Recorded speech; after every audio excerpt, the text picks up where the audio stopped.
గౌరవనీయులు నందమూరి తారక రామారావు గారిని స్మరించుకుంటూ గౌరవ ముఖ్యమంత్రి వర్యులు మాన్య శ్రీ చంద్రబాబు నాయుడు గారికి వేదికరించినటువంటి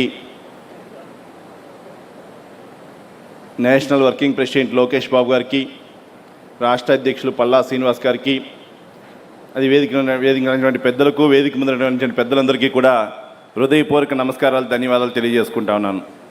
అదేవిధంగా ఈ హైబ్రిడ్ మోడల్లో పాల్గొన్నటువంటి తెలుగుదేశం పార్టీ కుటుంబ సభ్యులందరికీ కూడా హృదయపూర్వక ధన్యవాదాలు తెలియజేసుకుంటా ఉన్నాను.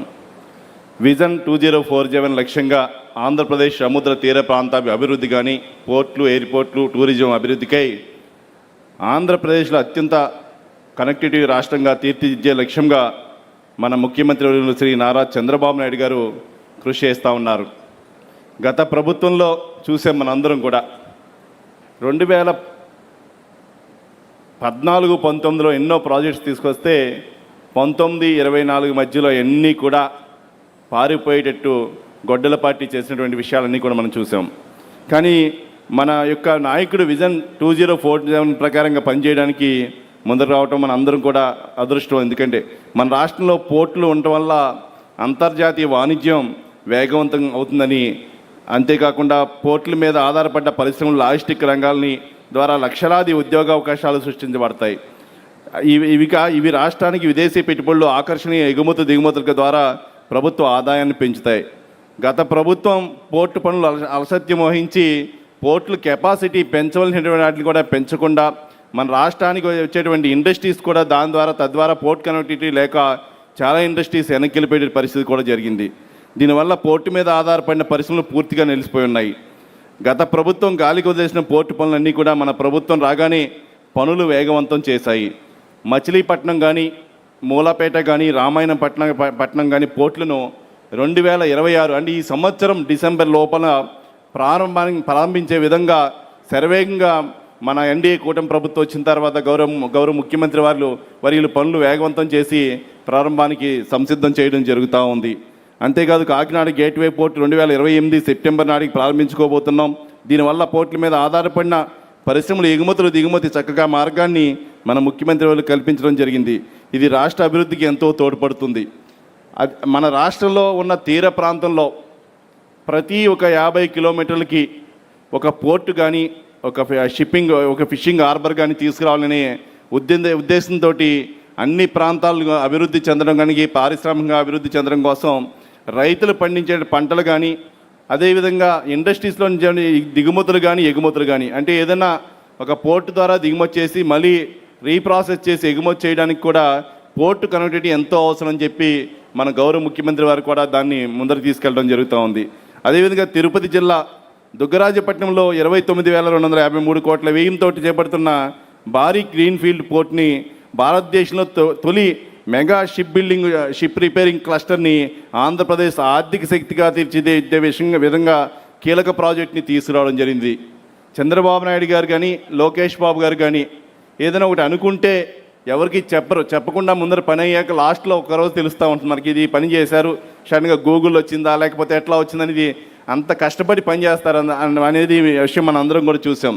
అదేవిధంగా ఇందుకోసం పోర్ట్ అథారిటీకి సంబంధించి మ్యారిటైమ్ బోర్డు 2024 కానీ 29 పాలసీని కూడా రూపొందించారు. అంటే పోర్టుల అభివృద్ధి కోసం కానీ ఇవన్నీ చేయడం జరుగుతూ ఉంది.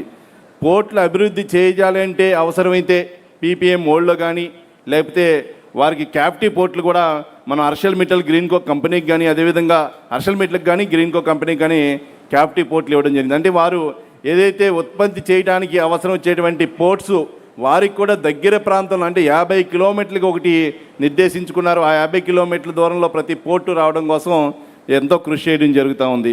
అదేవిధంగా కాకినాడ, కృష్ణపట్నం, విశాఖపట్నం లాంటి పోర్టులు ఎంతో ఎక్స్పెండ్ చేయాలి.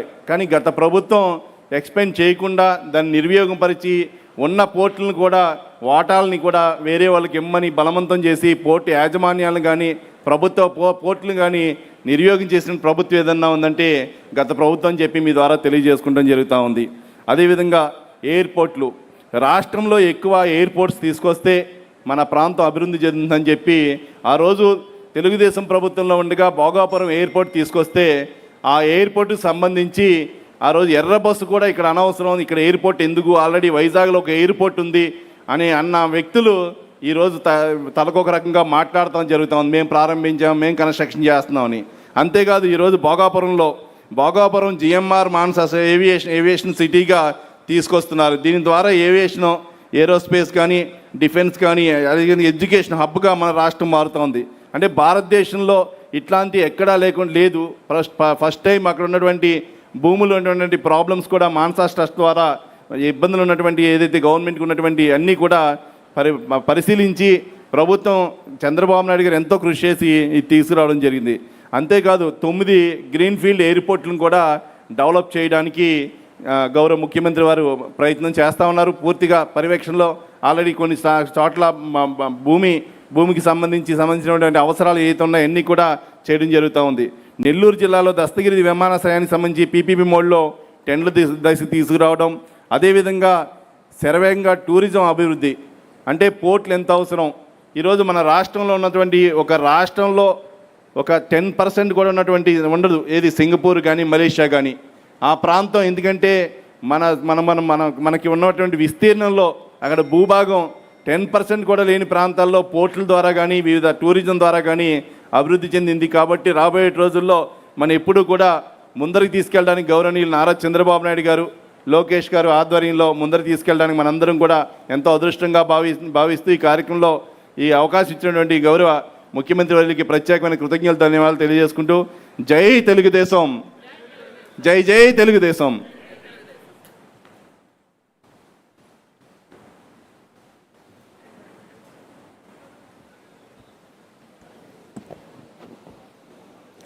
దేవాలయాలను కాపాడుకోవడం అంటే మన అస్తిత్వాన్ని, భవిష్యత్తుని కాపాడుకోవడమే అనే ఈ నిగూఢ సత్యాన్ని నమ్మే ఏకైక పార్టీ తెలుగుదేశం పార్టీ హయాంలో దేవాలయాల పట్ల చేసిన కృషిని వివరించడానికి రావాల్సిందిగా దేవాదాయ ధర్మాదాయ శాఖ మంత్రివర్యులు ఆనం రామనారాయణ రెడ్డి గారిని ఆహ్వానిస్తున్నారు.